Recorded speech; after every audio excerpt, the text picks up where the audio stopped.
তিনবার দেশ সেরার খ্যাতি পাওয়া ময়মনসিংহ মেডিকেল কলেজ হাসপাতালের সেরা কার্যক্রম ভেঙে পড়েছে।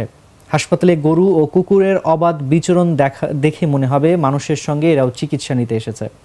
হাসপাতালের সেবার মানের পাশাপাশি চিকিৎসক, নার্স এবং স্টাফদের আচরণ নিয়েও প্রশ্ন তুলেছেন রোগী এবং তাদের স্বজনরা। তবে এসব মানতে নারাজ হাসপাতাল কর্তৃপক্ষ।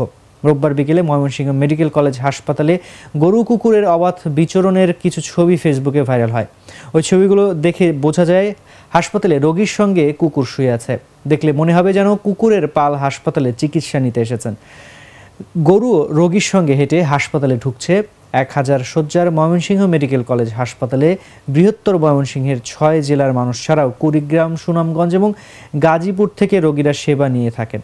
প্রতিদিন গড়ে প্রায় 3500 রোগী ভর্তি হন এখানে। তবে সম্প্রতি ময়মনসিংহ মেডিকেল কলেজ হাসপাতালের নানা অব্যবস্থাপনায় ক্ষুব্ধ রোগী, তাদের স্বজন এবং নাগরিক সমাজের নেতৃবৃন্দ।